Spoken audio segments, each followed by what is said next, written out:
Hello दोस्तों, स्वागत है आपका एक नए क्लास में। 98 डेज और 98% का चैलेंज आज से शुरू हो रहा है। हम लोगों को बहुत कम टाइम में बहुत सारा काम करना है, तो जैसे जैसे आपको बताते जाएं वैसे वैसे करते जाइए। आज की इस वीडियो में पूरी जो फिजिक्स की आपकी किताब है उसमें से हमने 90 क्वेश्चन निकाले। सर जी 90 क्वेश्चन तो बहुत होते हैं। भाई 90 क्वेश्चन बहुत नहीं होते हैं, क्योंकि अगर आप एक टॉपिक एक दिन भी पढ़ोगे तब भी 90 दिन में ये खत्म हो जाएंगे, और मेरी कोशिश रहेगी उससे पहले ही आपको खत्म करा दें। दूसरी बात यह है कि ये जो टॉपिक्स हैं ये छोटे छोटे हैं। अगर आप तैयारी कर रहे हो तो आपको पहले से आते होंगे। तो ये सारे टॉपिक्स अगर आपने अभी तक कुछ भी नहीं पढ़ा है, कॉपी किताब लेके बैठ जाओ, एक एक करके जो जो टॉपिक हम बताएं उन्हें नोट करो और हाईलाइट कर करके ये हो गया, ये हो गया, ये हो गया।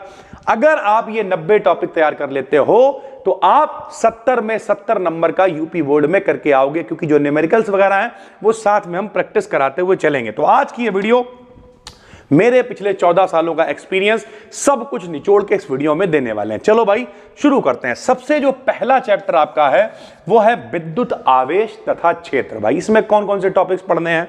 तो सबसे पहले आपको पढ़ना है कूलाम का नियम। सर जी कूलाम का नियम इंपॉर्टेंट है, पेपर में आता है क्या? अबे कूलाम का नियम नहीं आएगा। कूलाम के नियम का वेक्टर स्वरूप लिखो, सदिश रूप में लिखने को आ सकता है। कूलाम का नियम जब आप पढ़ोगे तभी तो डेरिवेशंस को आगे हल करोगे, जहां कहीं भी F की वैल्यू रखनी होगी। F बराबर 1/4 पाई एप्सिलॉन 0 Q1 Q2 बटे R स्क्वायर। आप कहोगे सर जी ये तो हमने पढ़ा ही नहीं है, तो आपको कूलाम के नियम से ही शुरुआत करनी है भाई, ठीक है। दूसरा विद्युत क्षेत्र की तीव्रता, इससे विकल्प भी बनता है। डिटेल में वीडियो बनाएंगे मेरे भाई, ठीक है।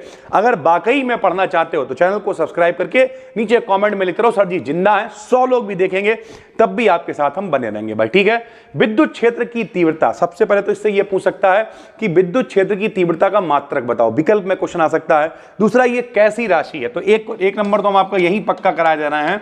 विद्युत क्षेत्र की तीव्रता एक सदिश राशि है, यानी वेक्टर क्वांटिटी है, ये आपको पता होना चाहिए। इसके मात्रक पेपर में आ जाते हैं। इसका फार्मूला क्या होता है, तो E बराबर F/Q0 इसका फार्मूला होता है। ये सब आपको एक एक करके हम बताते हुए चलेंगे भैया, ठीक है। फिर आपसे क्वेश्चन तीसरा जो आपको पढ़ना है वो है भैया विद्युत द्विध्रुव क्या होता है, विद्युत द्विध्रुव आघूर्ण क्या होता है। P बराबर Q × 12 इसका फार्मूला होता है। इसका मात्रक आपसे पूछ सकता है, इसकी विमा आपसे पूछ सकता है। विद्युत द्विध्रुव आघूर्ण की विमा क्या होती है, ATL होती है। ये सब कुछ आपको एक एक करके हम सिखाएंगे इस पूरी सीरीज के अंदर। तो मेरे भाई तीसरा टॉपिक जो है विद्युत द्विध्रुव क्या है, विद्युत द्विध्रुव आघूर्ण क्या है। फिर आपको तीव्रता निकालनी होती है, अक्षीय स्थिति में तीव्रता और निरक्षीय स्थिति में तीव्रता। ये पेपर में लॉन्ग में क्वेश्चन बनते हैं। जैसे निरक्षीय स्थिति में तीव्रता जो टॉपिक है, मेरे हिसाब से मेरे भाई अगर ये आता है तो 5 नंबर लॉन्ग से कम में नहीं आएगा। अक्षीय और निरक्षीय में भी निरक्षीय वाला ज्यादा इंपॉर्टेंट है, पेपर में बार बार आता है, तो इसे आपको सही से तैयार कर लेना है। इसके अलावा विद्युत द्विध्रुव पर लगने वाले बल युग्म का आघूर्ण, ये भी कई बार 3 नंबर में और कई बार 5 नंबर में आया हुआ है। विद्युत द्विध्रुव को घुमाने में किया गया कार्य, ये भी इसी साल शाहजहांपुर के पेपर में 5 नंबर में आया हुआ, और आप कहीं से भी देख रहे हो। सबसे पहले आप ये समझो कि जो यूपी बोर्ड का पेपर है भाई, ठीक है, यूपी बोर्ड का जो 12th का पेपर है उसमें टोटल 7 सेट बनते हैं। टोटल 7 सेट बनते हैं। जैसे हम शाहजहांपुर से हैं तो यहाँ का एक सेट है, लखीमपुर का अलग सेट बनता है, हरदोई का अलग सेट बनता है। टोटल ऐसे 7 सेट बनते हैं, और ये सभी के लिए इंपॉर्टेंट है। आप जहां से भी देख रहे हो कमेंट करके बता देना मेरे भाई, ठीक है। तो घुमाने में किया गया कार्य, उसके अलावा मेरे भाई गॉस की प्रमेय क्या होती है, फटाफट थोड़ा सा एक क्विक रिवीजन भी करते हुए चलना है। फाई बराबर क्या होता है, Q/F/0 होता है। ये गॉस की प्रमेय है, इसका प्रूवमेंट पेपर में लॉन्ग में आता है। गॉस की प्रमेय की सहायता से कूलाम के नियम की उत्पत्ति। अभी देखो अगर आप कूलाम का नियम ही नहीं पढ़े होते तो आप उत्पत्ति किसकी करते? तो कूलाम के नियम की उत्पत्ति पेपर में गॉस की प्रमेय की सहायता से आती है। और अनंत लंबाई के सीधे तार के लिए भैया इस तरीके का कोई लंबा सीधा हम लोग तार ले लेंगे, इसके लिए हम लोग विद्युत क्षेत्र की तीव्रता को कैलकुलेट करेंगे गॉस की प्रमेय की सहायता से। ये 10 टॉपिक ऐसे हैं जो आपको पहले चैप्टर से पढ़ने हैं, जिस चैप्टर का नाम हम लोगों ने क्या लिखा हुआ है, विद्युत आवेश तथा क्षेत्र भाई, ठीक है। ये 10 टॉपिक हैं, आप लोग आराम से स्क्रीनशॉट भी ले सकते हो। हम तो आपको सजेस्ट करेंगे, तो भैया हम तो पेन चलाने में भरोसा रखते हैं। हम चाहते तो इसकी पीपीटी बना सकते थे, सारी चीजें, नहीं पेन से लिखेंगे यार। क्यों? क्योंकि पेन जब चलाओगे ना तो आपको याद रहेगा ये टॉपिक था, ये हो गया। घर में एक माहौल बनाओ, एक मेज डालो, भले ही टूटी मेज है, गरीब आदमी हो टूटी मेज डालो, वहां पर चिपकाओ, ये टॉपिक पढ़ने हैं, ये टारगेट है, ये 90 दिन का सिनेरियो है। मेहनत करोगे तो क्यों नहीं तरक्की करोगे मेरे भाई। आपके साथ हम भी मेहनत करेंगे और मिलके आगे बढ़ेंगे भाई, ठीक है। दूसरा जो अपना चैप्टर रहेगा वो है विद्युत विभव तथा धारिता। इसमें आपको क्या क्या पढ़ना है, तो सबसे पहले तो आपको विद्युत विभव की ही परिभाषा पढ़ लेनी है मेरे भाई। विद्युत विभव की परिभाषा, विद्युत विभव को काहे से लिखोगे, तो V से लिखोगे। फार्मूला क्या होता है, W/Q0 होता है। एकांक परीक्षण आवेश को अनंत से विद्युत क्षेत्र में लाने में किए गए कार्य को हम लोग विभव कहते हैं। सब सिखाएंगे आपको आने वाली वीडियोस के अंदर मेरे भाई, ठीक है। धारिता क्या होती है, संधारित्र क्या होता है, संधारित्र की धारिता को प्रभावित करने वाले कारक क्या होते हैं, कैसे इसे बढ़ाया जा सकता है। ऐसे एक एक दो नंबर के क्वेश्चन बनते हैं जो जब ये वीडियोस पढ़ेंगी तो सब आपको बहुत डिटेल में एक्सप्लेन करेंगे, ठीक है। विभव प्रवणता क्या होता है, विभव प्रवणता और विद्युत क्षेत्र की तीव्रता में संबंध क्या होता है, तो विभव प्रवणता बराबर होती है माइनस के विद्युत क्षेत्र की तीव्रता के, यानी दोनों बराबर होती हैं विद्युत क्षेत्र की तीव्रता और विभव प्रवणता दोनों बराबर होते हैं, बस दोनों में माइनस का फर्क होता है। उसके बाद अक्षीय स्थिति और निरक्षीय स्थिति में विभव पूछ सकता है, कई बार 3 नंबर में आ जाता है, यही के पेपर में आया हुआ है। सिद्ध कीजिए निरक्षीय स्थिति में विभव की वैल्यू 0 होती है। बताएंगे आपको जब यहां पे हम लोग पहुंचेंगे, ठीक है। U बराबर ½ CV², इसके ऊपर तो न्यूमेरिकल भी आ जाते हैं। ऊर्जा घनत्व क्या है, और ऊर्जा घनत्व का ये फार्मूला U बराबर 1/2 ε0 E² पेपर में खूब आता है भैया, ठीक है। समांतर प्लेट संधारित्र क्या है, समांतर प्लेट संधारित्र के बीच में जब पट्टी रख देते हैं किसी परावैद्युत पदार्थ की, तब ये इसका क्या डेरिवेशन होता है, ये सब पेपर में खूब आता है और आपको कायदे से तैयार करना है भाई, ठीक है। अगला चैप्टर अपना आ जाएगा विद्युत धारा। इसमें क्या क्या पढ़ना है, तो धारा घनत्व आपको सबसे पहले पढ़ना है, छोटे छोटे टॉपिक हैं। धारा घनत्व क्या होता है, J बराबर I/A होता है। विशिष्ट चालकता पढ़नी है। आंतरिक प्रतिरोध पढ़ना है। आंतरिक प्रतिरोध क्या होता है, जो धारा के मार्ग को रोक देता है। आप वीडियो देखने ही जाने वाले थे तब तक मौसी आ गई, संग में मौसी की लड़की भी आ गई। अब भैया कैसे वीडियो देखें, मौसी आई हैं, मौसी लड़की आई हैं, तो मौसी और मौसी लड़की क्या कर रही हैं, आंतरिक प्रतिरोध का काम कर रही हैं भैया, जो धारा के मार्ग में रुकावट डालता है, आंतरिक प्रतिरोध कहलाता है। किरचॉफ के नियम मोस्ट इंपॉर्टेंट है। अनुगमन वेग पेपर के लिए इंपॉर्टेंट है। ओम के नियम की उत्पत्ति, यानी ओम का नियम भी आपको पढ़ना है। V बराबर IR होता है, ठीक है, और ओम के नियम की उत्पत्ति आपको करनी है। विशिष्ट प्रतिरोध मोस्ट इंपॉर्टेंट है। किरचॉफ के नियम 2 बार लिख गए तो किरचॉफ के नियम बहुत इंपॉर्टेंट है भाई, ठीक है। ये अपना जो सिनेरियो यहां तक का था, ये था विद्युत यूनिट। सबसे पहले आपको पता होना चाहिए कि जो विद्युत अकेली यूनिट है वो मेरे भाई पेपर में 20 से 25 नंबर तक की आ जाती है, और पेपर आता है 70 नंबर का यूपी बोर्ड का। 70 में से 23 वाला पास होता है। तो सिर्फ एक यूनिट भी अगर आप सही से तैयार कर लेते हो तो फेल तो नहीं होगे भाई, ठीक है। फिर क्या आ गई भाई, मैग्नेट यानी चुंबक आ गई। चुंबक कैसे पढ़ोगे, तो पहला गतिमान आवेश और चुंबकत्व हम लोग पढ़ेंगे, जिसमें पहला कौन सा बल है भैया, लॉरेंस बल है। लॉरेंस बल का फार्मूला बताओ क्या होता है, F बराबर QBB sin थीटा, ये लॉरेंस बल का फार्मूला होता है। एम्पियर का परिपथीय नियम पेपर में आता है, इसकी सहायता से इसका प्रूवमेंट भी आपको कराएंगे जब इस डेरिवेशन पे पहुंचेंगे। चुंबकीय द्विध्रुव आघूर्ण क्या होता है, मैग्नेटिक मोमेंट M बराबर I, ये बहुत इंपॉर्टेंट है, ठीक है। बायो-सेवर्ट का नियम, इसकी सहायता से किसी वृत्ताकार कुंडली के लिए चुंबकीय क्षेत्र, उसके केंद्र पर 2 समांतर धारावाही चालक, मोस्ट इंपॉर्टेंट है ये। इसे हम लोग एम्पियर की परिभाषा भी कहते हैं, बहुत इंपॉर्टेंट है, पेपर में ये लॉन्ग में बनता है भाई, ठीक है। इसके अलावा चल कुंडली धारा मापी, ये भी आपको तैयार करना है, मोस्ट इंपॉर्टेंट है भाई, ठीक है। चुंबकत्व और द्रव्य वाले में बहुत ज्यादा नहीं पढ़ना है, बहुत आराम से हम आपको एक वीडियो में समझा देंगे कि चुंबकीय पदार्थ अनुचुंबकीय क्या होता है, ठीक है, प्रति चुंबकीय क्या होता है, लौह चुंबकीय क्या होता है, इस तरीके के पदार्थों के बारे में पूछा जाएगा। चुंबकत्व का परमाणुीय मॉडल क्या होता है, किस तरीके से भैया जो इलेक्ट्रॉन है अपनी एक्सिस पे घूमता है, किस तरीके से इलेक्ट्रॉन नाभिक के चारों तरफ घूमता है, ये सब इस मॉडल में हम लोग पढ़ेंगे भाई, ठीक है। फिर हम लोग अगला चैप्टर है विद्युत चुंबकीय प्रेरण। ये क्या है, चुंबकीय फ्लक्स, मोस्ट इंपॉर्टेंट है, पेपर में आएगा भैया, ठीक है। विद्युत फ्लक्स ऊपर छूट गया था, उसे भी आप पढ़ना, और यहां पर चुंबकीय फ्लक्स को हम लोग फाई से लिख देंगे। फाई बराबर क्या हो जाएगा, B.A हो जाएगा भैया। इस तरीके से ये चुंबकीय फ्लक्स हो गया। विद्युत फ्लक्स को भी फाई से लिखेंगे, बस वो E.A होगा मेरे भाई, ठीक। तो चुंबकीय फ्लक्स और विद्युत फ्लक्स दोनों पता होने चाहिए। स्वाह प्रेरण और अन्योन प्रेरण, ये हर साल कोई सेट उठा लो, कोई पेपर, लगभग ये क्वेश्चन आता ही है। स्वाह प्रेरकत्व क्या है, अन्योन प्रेरकत्व क्या है, फैराडे के नियम क्या है, E बराबर 1/2 ओमेगा VL², मोस्ट इंपॉर्टेंट है। ये पूरी प्लेलिस्ट हम बनाएंगे, और हम नहीं कह रहे हैं कि ये 90 दिनों में बनाएंगे, मेरे पास जितना टाइम मिलेगा मेरे भाई, एक्स्ट्रा टाइम, क्योंकि हम BSc भी पढ़ाते हैं, ऑफलाइन भी पढ़ाते हैं, जो एक्स्ट्रा टाइम मिलेगा एक एक दिन में 1-1, 2-2, 3-3 वीडियोस तक हम अपलोड करेंगे। कोशिश करेंगे जल्द से जल्द ये सारा कंटेंट हम अपलोड करते हैं, बिल्कुल फ्रेश, कोई जुगाड़बाजी वाला नहीं, इधर उधर वाला कुछ नहीं मेरे भाई, ठीक। बस आपको क्या करना है, जो भी आपके दोस्त हैं उन तक शेयर करो, जिनसे कुछ नहीं पढ़ा है, कतई बेसिक है, उससे कह दो भैया इस सीरीज को फॉलो करें, 90 दिनों के अंदर हम लोग माहौल बना देंगे मेरे भाई, ठीक है। फिर अगला टॉपिक आ जाएगा प्रत्यावर्ती धारा। क्या है प्रत्यावर्ती धारा? तो वॉटहीन धारा आपसे पूछ सकता है, जिसके लिए धारा का मान 0 हो जाता है, वॉटहीन धारा हो गई। वर्ग माध्य मूल मान यानी IRMS का मान आपसे पूछेगा। LC परिपथ क्या है, LCR परिपथ क्या है, अनुनादी परिपथ और अनुनादी आवृत्ति क्या होती है, ट्रांसफार्मर के बारे में आपसे पूछा जा सकता है भैया, ठीक है।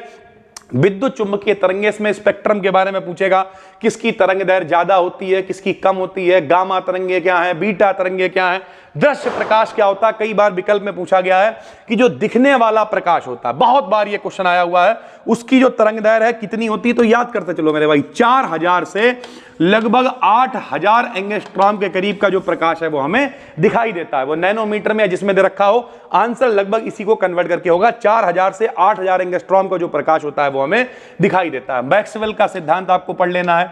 तो ये आ गई दूसरी अपनी यूनिट जो कि चुंबक है भाई, ठीक है। चुंबक पेपर में 15 से 20 नंबर की आएगी। मोटी मोटी बात करें, अगर शुरू की 2 यूनिटें भी आप पढ़ लेते हो, 2 यूनिट्स इतनी हो जाएंगी मेरे भाई कि आप 40 नंबर के करीब पेपर कर लोगे, ठीक है। तीसरा क्या है, लाइट। लाइट माने प्रकाश। अगर आप प्रकाश भी पढ़ लेते हो तो मेरे भाई ये प्रकाश अपने आप में 20-25 नंबर की यूनिट आती है, और लॉन्ग भी इससे कई बार बन जाते हैं। देखो भैया, क्रांतिक कोण शॉर्ट में बनता है, अवतल लेंस का प्रथम फोकस शॉर्ट में बनता है, लेंस की क्षमता सबको पता है, P बराबर क्या होता है, 1/f होता है। फोकस दूरी की उल्टी लेंस की क्षमता होती है। लेंस की क्षमता का मात्रक क्या होता है, डायोप्टर होता है। छोटी छोटी चीजें विकल्प में पता होना चाहिए। लेंस की क्षमता का मात्रक डायोप्टर होता है, ऐसे करके याद कर लो, ठीक है। पूर्ण आंतरिक परावर्तन क्या है, इसकी शर्तें क्या हैं, यौगिक सूक्ष्मदर्शी क्या है, गोलीय पृष्ठ के लिए अपवर्तन का सूत्र क्या है, ठीक है। तो ये सूत्र आपको निकालना सिखाएंगे, किस तरीके से आता है, n/v - 1/u बराबर n - का 1/r। इस तरीके से ये जो सूत्र है ये आपको पता होना चाहिए। प्रिज्म के लिए जो सूत्र है मेरे भाई, हाई स्कूल में आपने पढ़ रखा है, n बराबर sign a plus delta m/2 बटे में होता है साइन a/2। तो ये सब सूत्र आपको प्रूवमेंट कराएंगे मेरे भाई, ठीक। संपर्क में 2 पतले लेंस रखे हुए हैं, उनके लिए सूत्र, कोई पतला लेंस है उसके लिए सूत्र, खगोलीय दूरदर्शी क्या है, इस तरीके के ये सारे क्वेश्चन लॉन्ग में बनेंगे मेरे भाई। ये जो आप पूरी प्रकाश यूनिट देख रहे हो, कला संबद्ध स्रोत क्या होता है, शॉर्ट में आता है। आपने अगर अभी हाफ एली के पेपर दिए होंगे, इनके बाहर क्वेश्चन नहीं आया होगा मेरे भाई। विवर्तन क्या होता है, विवर्तन क्या होता है बताओ, जब प्रकाश किसी नुकीले किनारे पे पड़ेगा, नुकीले किनारे पे पड़ेगा तो मुड़ जाएगा, इसे हम लोग विवर्तन कहते हैं। ब्रूस्टर का नियम n बराबर 10 IP होता है। बताओ ब्रूस्टर का नियम क्या होता है, n बराबर 10 IP होता है भाई, ठीक है। व्यतिकरण क्या होता है, 2 तरंगे आएंगी, या तो मिलके बहुत तरक्की करेंगी या तो एक दूसरे को बर्बाद कर देंगी, इसे व्यतिकरण कहेंगे। तरक्की करेंगी तो संपोषी व्यतिकरण, बर्बाद कर देंगी तो विनाशी व्यतिकरण। मोस्ट इंपॉर्टेंट है मेरे भाई, ठीक। मेल्स का नियम क्या होता है, I और I0 में रिलेशन है। प्रकाश का ध्रुवण क्या होता है, जितने भी चश्मे हैं, जितनी भी बसें हैं, कारें हैं, कैमरे हैं, जहां पे प्रकाश बाहर बहुत तेज है लेकिन अंदर कम ही लाइट आ रहा, चश्मा लगा लिया, प्रकाश कम हो गया, तो ये ध्रुवण हो गया, पोलराइजेशन हो गया, सब सिखाएंगे आपको। तरंगाग्र क्या है, हाइगेंस की द्वितीयक तरंगिकाओं का सिद्धांत, इसके आधार पर परावर्तन अपवर्तन की व्याख्या लॉन्ग में आता है भाई, मोस्ट वांटेड है ये। फ्रिंज चौड़ाई का व्यंजक लॉन्ग में आता है। केंद्रीय फ्रिंज चौड़ाई भैया उच्चिष्ट निम्निष्ट ये लॉन्ग में आते हैं। प्रकाश से ज्यादातर जो टॉपिक हैं वो आपके लॉन्ग में बनेंगे, मोस्ट इंपॉर्टेंट है भाई, ठीक है। फिर एक यूनिट आएगी विकिरण और द्रव्य की द्वैतीय प्रकृति। इसमें छोटे छोटे क्वेश्चन बनेंगे, जैसे कार्य फलन क्या है, W बराबर h/0 भैया, ये देहली आवृत्ति है, इसमें रिलेशन क्या होता है, तो देहली आवृत्ति है, देहली तरंग दैर्घ्य है। प्रकाश विद्युत प्रभाव क्या है, छोटे छोटे डेफिनेशंस हैं। निरोधी विभव यानी कट ऑफ पोटेंशियल क्या है, प्रकाश विद्युत प्रभाव के नियम पेपर में 3 नंबर में आते हैं। द्रव्य तरंगे, डी ब्रॉगली समीकरण आपने लैम्डा बराबर h/mv पढ़ रखा है, ये सब आपने पढ़ा हुआ है, बस आपको आपकी शक्तियां याद दिलानी है। आइंस्टीन का समीकरण पेपर में लॉन्ग में आता है, hν माइनस का hν0 बराबर होता है हाफ mv मैक्स स्क्वायर। ये आइंस्टीन का समीकरण है, इसका प्रूवमेंट भी आपको कराएंगे और इसी महीने कोशिश करेंगे जल्द से जल्द हम लोग यहां तक पहुंचे, ठीक है। फिर एक यूनिट बनेगी परमाणु। परमाणु से बहुत ज्यादा कुछ नहीं पढ़ना है। आयनन ऊर्जा क्या है, आयनन विभव क्या है, नील बोर का परमाणु मॉडल क्या है, रदरफोर्ड का परमाणु मॉडल क्या है, रदरफोर्ड का हाइड्रोजन का स्पेक्ट्रम, लाइमन, बामर, पास्टन, ब्रैकेट फुंड, सारी सीरीज ये सब आपको पता होनी चाहिए भैया, ठीक है। इसके बाद नाभिक से रिलेटेड एक चैप्टर है अपना, सम न्यूट्रॉनिक क्या है, क्यूरी क्या है, रेडियोएक्टिविटी क्या है, एएमयू मतलब क्या होता है, एटॉमिक मास यूनिट। मेरे संग में बोलो मेरे भाई, एएमयू का मतलब क्या, एटॉमिक मास यूनिट, हिंदी में परमाणु द्रव्यमान मात्रक। एक एएमयू का मान होता है मेरे भाई 931 MeV के बराबर। एक AMU का मान 931 MeV के बराबर होता है। नाभिकीय विखंडन क्या है, संलयन क्या है। विखंडन माने टूटना। बड़ा नाभिक जब छोटे छोटे में टूटेगा उसे नाभिकीय विखंडन कहेंगे। छोटे छोटे नाभिक जुड़ के कुछ बड़ा बनाएंगे उसे नाभिकीय संलयन कहेंगे। बंधन ऊर्जा, भैया नाभिक देखो दुनिया में जितनी चीजें परमाणु से बनी है, परमाणु के अंदर कौन है, नाभिक है। नाभिक के अंदर कौन रहते हैं, प्रोटॉन और न्यूट्रॉन। प्रोटॉन न्यूट्रॉन में लड़ाई क्यों नहीं हो रही, ये भाग क्यों नहीं जा रहे, तो प्रोटॉन और न्यूट्रॉन को जो बांधे रखेगा उसे हम लोग कहेंगे बंधन ऊर्जा। बांधने में जो खर्चा होएगा उसे कहेंगे द्रव्यमान क्षति। समस्थानिक क्या है, समभारिक क्या है, कार्बन चक्र क्या है, प्रोटॉन प्रोटॉन चक्र क्या है, ये सारे पेपर के लेवल से मोस्ट इंपॉर्टेंट है। आखिरी यूनिट है इलेक्ट्रॉनिक्स। इसमें भैया अर्धचालक, अर्धचालक दो तरीके के होते हैं, निज अर्धचालक, बाह्य अर्धचालक। बाह्य अर्धचालक में एक हम लोग एन टाइप पढ़ेंगे, एक हम लोग पी टाइप पढ़ेंगे, ठीक है। बैंड सिद्धांत, चालक कौन है, कुचालक कौन है, अर्धचालक कौन है, पीएन संधि डायोड क्या है, पीएन संधि डायोड अर्ध तरंग दिष्टकारी के रूप में कैसे काम करता है, पूर्ण तरंग दिष्टकारी के रूप में कैसे काम करता है। दिष्टकारी क्या होता है, जो घरों में लाइट आती है वो एसी होती है, प्रत्यावर्ती धारा होती है। जो बैटरी वाली लाइट होती है वो डीसी होती है। तो जो एसी को डीसी में कन्वर्ट कर देता है वो दिष्टकारी होता है, ठीक है। एवेलांस भंजन क्या है, विभव प्राचीर क्या है, अवक्षय पर्त क्या है। ओवरऑल अगर हम आपको समझाएं मेरे भाई तो ये 90 वो क्वेश्चन हैं जो पेपर में बार बार रिपीट होते रहते हैं। डिस्क्रिप्शन में हम एक फ्री टेलीग्राम चैनल का लिंक डाल रहे हैं, प्लस ये प्लेलिस्ट को हम जनरेट कर रहे हैं यूपी बोर्ड 2026 विजयपथ फिजिक्स को लेकर मेरे भाई, ठीक। पहली वीडियो है, इसके बाद हम बहुत सारी वीडियोस को ऐड करने वाले हैं। पहली बार देख रहे हो चैनल को कर लो सब्सक्राइब, और टेलीग्राम पे जो अपना चैनल फ्री में है 2-2.5 लोग उस पर जुड़े हुए हैं, उसे दोबारा से जिंदा करेंगे। डिस्क्रिप्शन में उसका लिंक डालना है, ज्वाइन कर लेना, और ज्वाइन करने के बाद में मेरे भाई ये जितनी भी PDF हैं सब वहां पर शेयर कर दी जाएंगी। फिर मिलते हैं, तब तक के लिए धन्यवाद, थैंक यू।